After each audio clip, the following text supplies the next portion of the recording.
on Trenton TV. I'm your host, Gerald Trueheart, here with Trenton Public Schools. Jeanette Harris is our principal at Gregory School.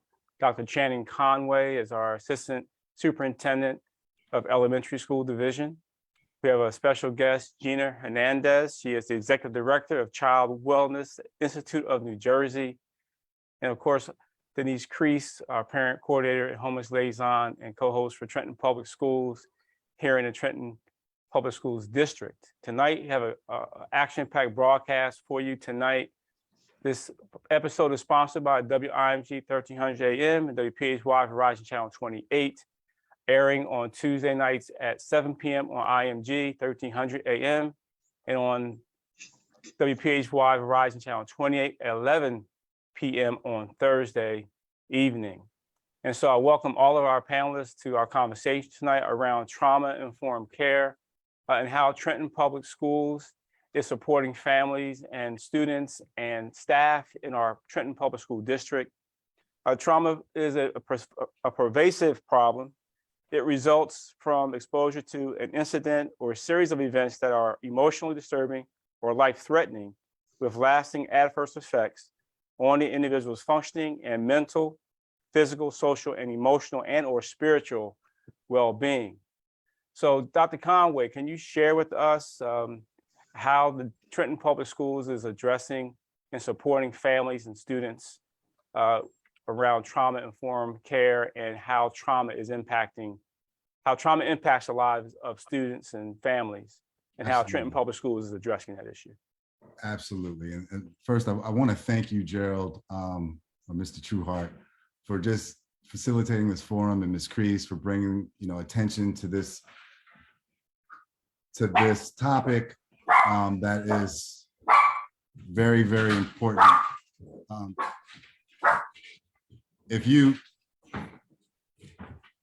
I'm sorry, guys, my door just opened up and the dogs just went crazy. So yes, trauma is something that is really impacting our schools and our families in a major way. The district has been really aggressive this year through our strategic plan to partner with the Child Wellness Institute of New Jersey to really support our families with regards to trauma. When you talk about trauma, Gerald, you summed it up very nicely. It is an emotional response to an event. That being said, what we're doing as a district is we're training all of our teachers, K-12, and what it looks like, what trauma looks like in our students. We want to make sure that our teachers, our paraprofessionals, our security officers, everybody in our district has a common language and a common understanding of how trauma presents in students.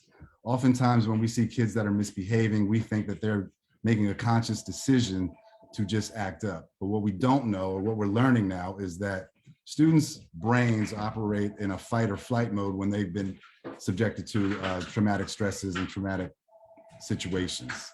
And so when we see kids acting up, oftentimes that's a response to something that somebody triggered them that makes them respond in a way very similar to how when they experienced a particular trauma, right? So trauma, it comes back, it's not necessarily a memory, but it comes back more so as a response to a particular event.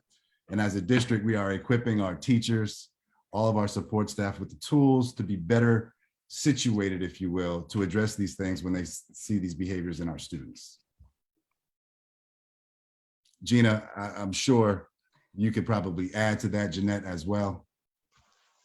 Oh, I mean, I don't know if you want to get me started, Dr. Conway. We don't have that much time, but you summed it up really, really well. And that is exactly it. The unique thing about trauma is that it's very, very specific and personal to the person experiencing it. And so that is what makes it difficult as an educator, but as anybody, because I could go through something and experience it intensely, emotionally, even physically. My body and my chemistry, my metabolism, my DNA can change as a response to this, whereas someone else could experience something and they did not have the same response. And so sometimes, I remember growing up myself, it'd be like, well, just deal with it, right? You can just deal with that. And what we know now is that humans deal with things in different ways. And if you don't have the internal and external resources to cope with the event. If you don't have a buffer around you and people to help you buffer those negative events, there are some long-term outcomes to that. And the fact that your district is taking this on district-wide, and we've already seen some tremendous results with Jeanette and Ms. Harris, she started this work before we even came, and we kind of built together in our journey. So I'll turn it over to her to kind of, talk about some of that piece so far. So I think that one of the biggest things about bringing understanding to how trauma impacts the children and getting adults to understand what they're seeing in the classroom is that it also makes the adults in the classroom, the adults that support children outside of the classroom, understand how trauma impacts them and how it impacts their ability to serve children. There may be things that they experience with the students that might trigger them. So it's important that we understand too how we show up for work. The biggest thing for me, I believe that until you address the social and emotional learning piece, or the social and emotional parts of children, the learning is lost on them. And so we know for many of our children in this district, not all, but many, trauma is something that they're experiencing on a daily basis. And so let me just say here that when we talk about trauma, often we only talk about it as it relates to the family and in the home. But trauma lives in many spaces. Trauma lives in the environment. Trauma also lives in the community. And so it's important for us all to be very mindful of the children that we have in front of us, and to make sure that we're being intentional on teaching our children how to self-regulate, how to identify their emotions and how they're feeling, and then to be able to express those emotions and feelings. And I think once we give our children those tools and we are deliberate and intentional about that, we will begin to see the kinds of gains. I watched the board meeting last night and listened to all of the different presentations and reports. And I strongly believe, I have seen evidence of it, that once you address that social and emotional need, the learning can take place.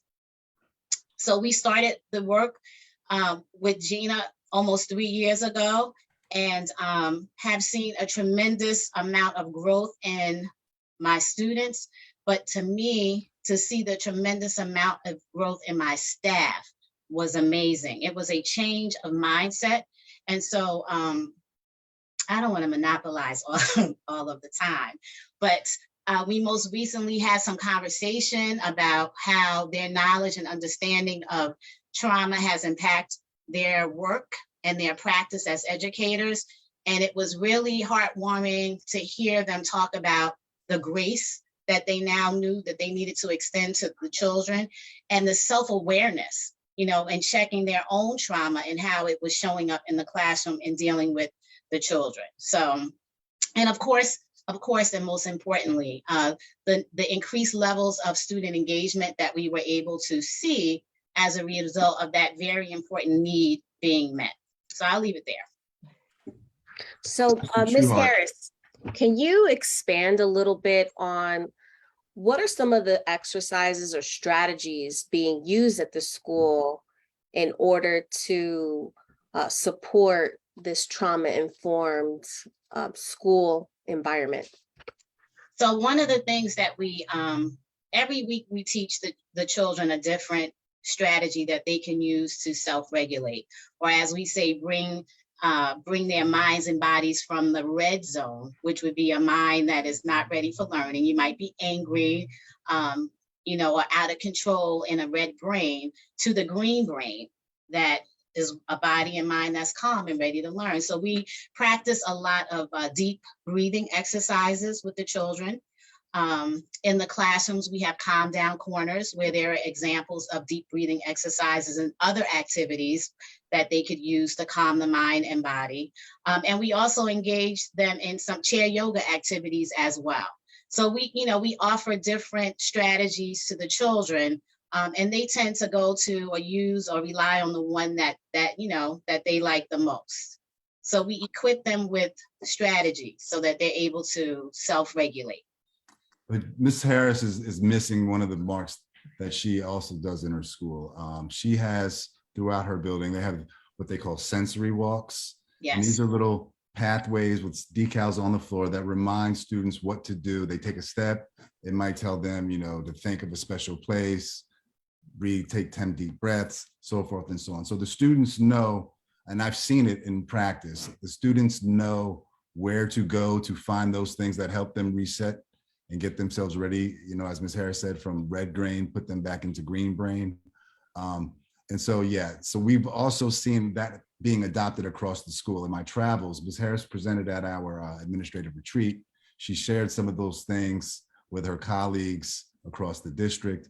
And in my travels, I'm seeing these things being implemented across the school. So it's a work in progress, but we're definitely moving in the right direction. In addition, Mr. Trueheart, you asked about some of the other things that we're doing. And as Ms. Harris mentioned, trauma doesn't always just rest inside the individual.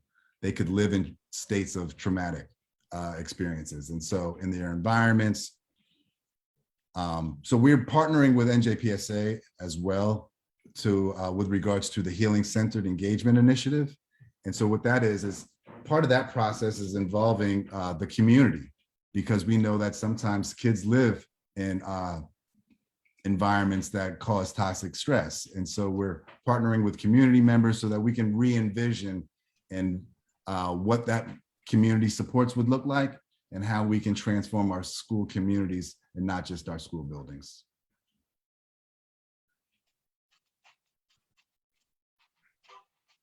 I guess I'll ask another question. So this sounds so wonderful for the school culture and climate. How are these strategies then poured into the parents? Like, how are they integrated into this process?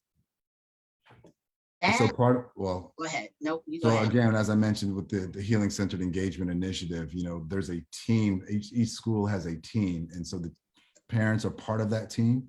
And while when we meet with our parents, we're often, demonstrating some of those skills and sharing some of those resources and some of that language so that they understand that, their children aren't necessarily acting out of malice, if you will, but more so because they're dealing with some things. And so we're trying to get the parents as well as the staff to change the language from what's wrong with you and to what's happened to you, and trying to get to those root causes. And so parents, it's a slow process, but parents are coming around as well, because everybody wants what's best for the child at the end of the day. So I will piggyback off of what Dr. Conway just said.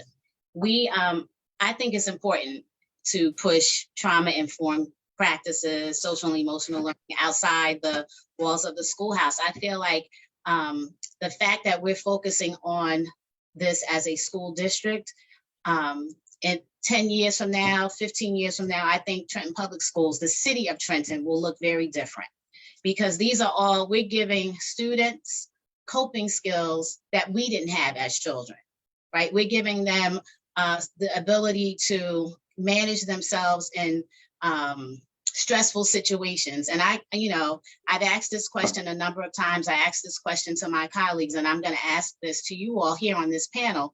How many of you were taught coping mechanisms or self-regulation skills coming up as a kindergartner or first grade? Any of you on this panel?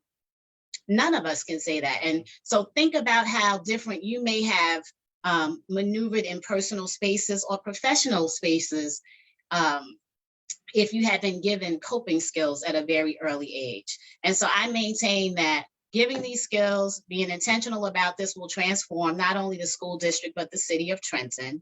And so one of the things that we started last year as a school was we twice a week we would offer virtual yoga for families, staff, and students, because I wanted our families to be a part of what we were doing here. And so we had a regular, it wasn't all the families or all the students, but we had a regular little family that would show up, and I was so appreciative for that. So we plan to continue it this year a little different, a hybrid approach now, because, you know, as folks say, we're coming outside now. But we also hosted our very first ACEs family conversation discussion last week. And that went well. And I plan to do more of those things. I think, as Dr. Conway said, it's very important for our families to be engaged in what we're doing at the school level, and for us all to speak the same language. And these skills that we're sharing with the students also work for the children. The deep breathing that we do in the morning as a schoolhouse here, the teachers do it right along with the kids. Sometimes staff and adults come in the red brain. So the deep breathing and all of the other strategies, they help. So we want that for our families too. Our parents go through stuff. They have trauma as well. So we're trying not only to help the children, but to help our community as well. Ms. Harris, you mentioned ACEs. Can you break that acronym down so the audience knows what you're speaking of? Adverse childhood experiences. And so there's research that's done, research that has been done that indicates that the higher your ACEs score, the more likely of your adult health to be impacted. You know, I'm not going to give you all of the particulars, but I will say stuff like divorce or poverty or alcoholism or mental illness, you know, in the family. If you had any of those, they increase your ACEs score. And as I mentioned before, there are environmental things. So we all at least get a 1 for the pandemic. Maybe 2 or 3, you might experience death or because of what we just went through. All Food of insecurity, things, sure.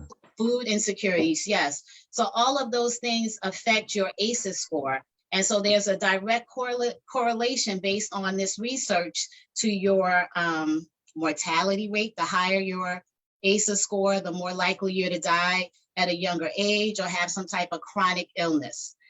Because the body stays in flight or fight mode, the more the more your ACEs score increases.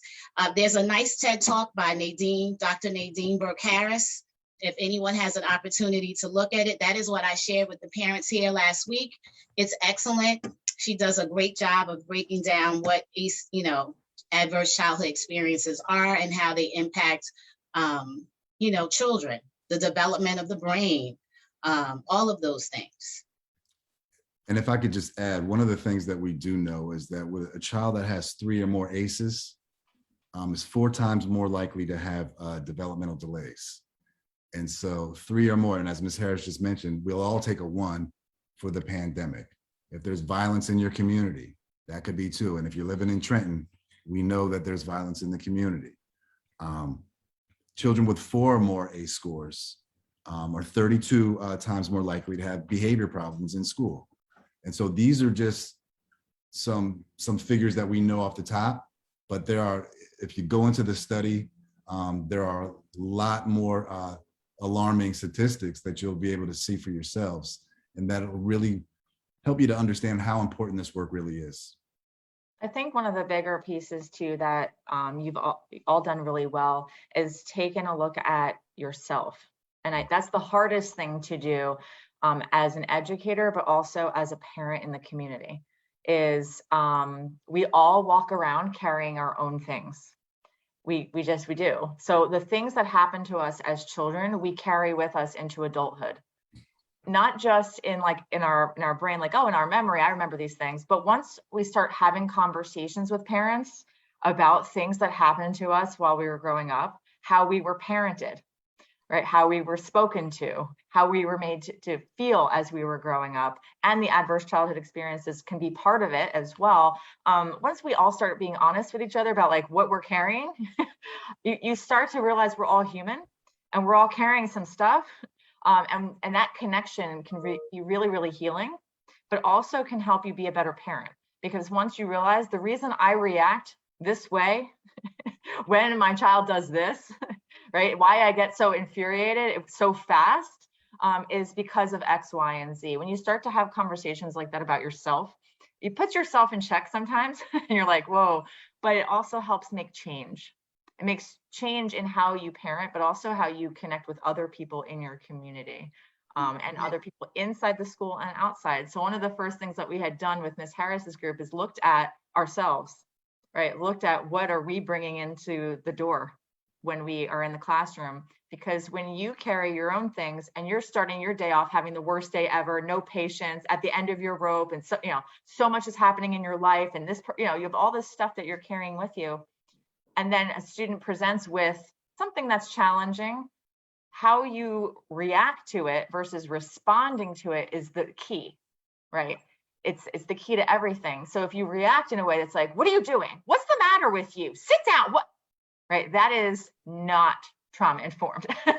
That is the opposite, because you're then shaming the child, right? You're then kind of making it and escalating it.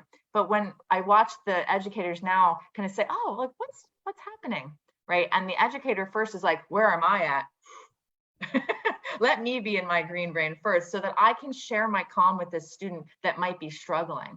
It's the same thing, parenting. It's the same exact thing when you're at home, right? And you had a long day and you've been working all day. Everything is going wrong and your car broke down. You don't have money for the bill. Everything's just piling up. And then your child, they're fighting. Your kids are fighting. They're screaming. They're whining. Whatever they're doing. Maybe on a good day, if you were in the green brain, you'd be like, all right, I can manage this. But when we're operating out of our own survival in that moment, it's impossible to calm people around you because you are so hot. And I think those conversations are fun to have with each other, but also can be very eye-opening in making change inside the building and outside. So what are some of the long-term effects of trauma on health? So the Adverse Childhood Experiences study that Ms. Harris alluded to earlier, the ACE study, is really one of the largest public health studies done that shows that in essence, the higher number of negative things that you experience as a child, it increases the risk of negative health outcomes. Now, I could list them forever, but I'll give you some of the top ones that we see the most. So if you've experienced a high number of ACEs, you have a greater risk of developing certain kinds of cancer, autoimmune disease, heart disease, kidney failure, suicide attempts, developing mental illness, substance abuse disorders. And so it doesn't mean, oh my gosh, I have all these bad things that happen, I'm definitely going to have this. It means that your risk has increased, usually pretty dramatically. And the reason is that every time you experience an adverse childhood experience or a trauma, and your body has to go into this way of surviving, your brain becomes on hyper alert. So it's always looking for threat at that point, right? It's always that way. Your brain releases a stress hormone, right, called cortisol. Your body is in constant fight. So much cortisol builds up in your body over time that it creates basically inside of your body this host for these negative health outcomes. And I'm putting it very simply, but really that's what happens. It's the more stress that your body has to go through as a kid and into adulthood, links to all different kinds of cancers and heart disease and a lot of risky behaviors as well. So we've seen that correlation in that study, and it was kind of like, oh, so now what do we do? Is if we're aware of it, we can at least try to prevent it. If you had no idea that stuff like this could sit with you for the rest of your life, it really doesn't mean anything to you. But if I say to a parent, do you know that if a child has high level of ACEs, that this will change their health, right? That people who have a 6 or higher could die 20 years younger than someone who doesn't have a 6 or higher on the ACE score. Most people are like, whoa, what can I do to help my children have the healthiest childhood then? What do I have to do, right? And when you get to the point where you say, what can I do to make sure that our kids are getting the best environment so that they don't have these negative outcomes later on in life, both health and behavioral outcomes as well. It's a really great conversation to have. And most parents are, myself included, when I heard about it, was like, wait, what? Right? So, and it's kind of, what do I do to have the best, most positive childhood for my kids? The greatest impact, is there a greater impact on the child at adolescent level, or is there a greater impact at the adult level? Because both adults and children are experiencing ACEs. Where is the biggest impact in your lifespan? in terms of from an adolescent age childhood up to an adult? Yeah. So I'll answer it twofold. The ACEs study was done with a questionnaire saying, did these 10 things happen to you before you turned 18? That's where the study, so it was anything that happened during the duration of our defined childhood from birth to 18. But the human brain develops up until age 24. So I would argue that if you have experiences that happen in that time that your brain is forming, those would be the greatest impact. But a fun fact is that the human brain actually has its fastest growth ages 0 to 5 in your lifespan. And 90% of the human brain is actually developed up until that point. But I would say you can go up to age 24 because that's where the full cortex, the full thinking part of your brain is usually developed by 24, 25. And I would also add to that, Mr. Trueheart, that I believe that when you're a little bit older, you're a little bit more your thinking system is a little bit more mature and developed, and you're able to cope with trials and tribulations in a more appropriate way than you can do at 5, 6, 7, early on. So I would think the older that you are, the better prepared you are to deal with those types of trials and tribulations that life might present. And then, we talk about not only the health issues, but we talk about social emotional side of the adverse effects of trauma on children, specifically in Trenton. And what is the impact on the relationships? Once they've experienced these adverse effects of trauma, how does that adverse affect or impact their relationships in the community, even in their families and in the school system, where we're having fights and things like that may be a result of some of the trauma? That's a great question. So relationships are really at the cornerstone of the work that we're doing, right? And building those positive relationships, because while you can't always undo the trauma, but what you can do is counter it with positive relationships. That being said, depending on if I'm going to just make a hypothetical situation where you might have a student who is being traumatized by somebody at home, right? And so you would imagine that relationship would be somewhat strained. However, that relationship can be repaired as if the trauma subsides and they start to strengthen. Maybe the child who was the victim of the trauma starts to go through some of these strategies and skills and kind of helps himself reset, and maybe through the work that he's getting at the school, he's able to repair that relationship with the adult who presented the traumatic experience. That can also happen. Gina, if you wanted to jump in and yeah. So most of the time, all behaviors of children have meaning of some kind. Anytime I see a fight break out, anytime I see a talking back to an adult or whatever, anything I see, it's usually a pain-driven behavior, that there's a pain that the child's experiencing. And instead of going inward, they're going outward. And so you'll see the aggression coming outward because they don't know how else to control life. They don't know how else to control themselves, but they also don't know how to manage all the things that have happened to them in their lives or thus far. And they don't know how to do it appropriately. Back to what Ms. Harris said, that social emotional health is so important, and so important that relationships are healing, right? Relationships can heal.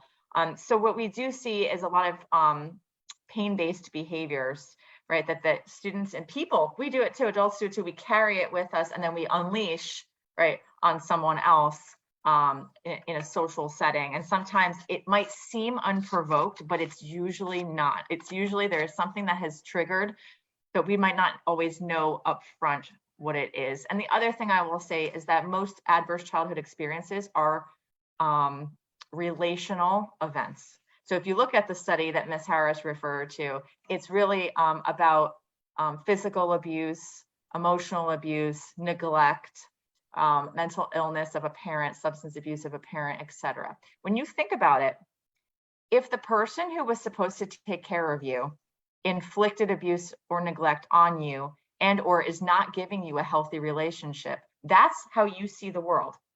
Right? If the very person that's supposed to be connected to you and taking care of you does not, then your expectation of relationships with people is different, right? It's just built differently, right? So you either become not trusting and you're like avoidant and I'm not going to connect with anyone because it's safer that way, right? Or I'm going to connect with everyone because I need that. I need someone to love me. I need somebody to pay attention. Or I'm hot and cold, and sometimes I like you, and sometimes I can turn on you. Those are the three ways that we see some of that social behavior, some of those attachment manifest themselves in relationships. Is that the relationships were disrupted earlier on, and then they are disrupted later on in their lives as well with peers and as they get older, significant others.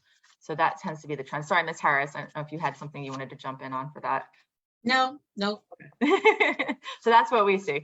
All right, with the last few minutes that we have for our broadcast this evening, I wanted to finalize by reiterating the strategies that Trenton Public Schools is using to address and support families, students and families, and also teachers, right? So can you reiterate to our community what strategies Trenton is using to help with and support the trauma that we're faced in our district, in our community? Sure. So one of the things, the first thing that we're doing is we're ensuring that every adult in all of our schools, K to 12, is equipped with the tools to understand what traumatic behaviors might look like and how they may manifest themselves in students. That they understand how to regulate themselves when they start to move into a green brain, start to identify their own triggers, which will help them regulate themselves. They'll understand that relationships are the cornerstone of this work. And so they're being encouraged to build strong relationships with their kids. We know that you can tell us about Mr. Trueheart's study habits. We know that you can tell us about how Mr. Trueheart gets along with his peers. But can you tell us what triggers Mr. Trueheart and sets him off? Can you tell us anything about Mr. Trueheart's family and what's going on in his home life? And so those are some of the things that we're encouraging our teachers to learn about their students, as well as the principals. We're working with NJPSA and the HCE initiative with bringing in some community members and parents into this conversation. And so part of the work that they're doing is every school has a team, and they're working with this team to develop a visioning plan. And that with that visioning plan will be implications for the community, implications for the schools, and hopefully implications for our families as well. And we're actually given money to implement that visioning plan. So most of our schools are in the second year of their cohort. We were able to secure, with the reopening of 5 schools this year, we were able to get those schools involved in that movement as well. So all of our schools across the district are working with Gina Hernandez and the Child Wellness Institute, with Mary Reese and NJPSA and FEA, to really bring together a healing-centered engagement school, as well as everybody inside being trauma informed. So those two things are our major moves to ensure that Trenton, the city of Trenton, is trauma informed. Well, thank you so much, Dr. Conway. Thank you for being part of the broadcast today on WIMG 1300 AM, Trenton Talks, and WPHW, Verizon Channel 28. Dr. Channing Conway is the Assistant Superintendent for Elementary Schools Division for Trenton Public Schools. Thank you, Jeanette Harris, Principal at Gregory School in Trenton Public Schools, been in the district for many years. Thank you for your service as well. Gina Hernandez, Executive Director of Child Wellness Institute of New Jersey, partnering with Trenton Public Schools around trauma-informed care and involved in the strategies and supporting the district and families and students and staff to help support us here in the Trenton Public School District. And of course, Denise Crease, thank you so much, our Parent Coordinator, Homeless Liaison, for co-hosting for us tonight on Trenton Talks and broadcasting live to our Trenton Public Schools Facebook page. Remember to listen to us live Tuesday nights tonight at 7 p.m. on WIMG 1300 AM, and also on Thursday night, 11 p.m. on WPHY Verizon Channel 28. Thank you all for joining us tonight. Look forward to seeing you next week. God bless. Thank you.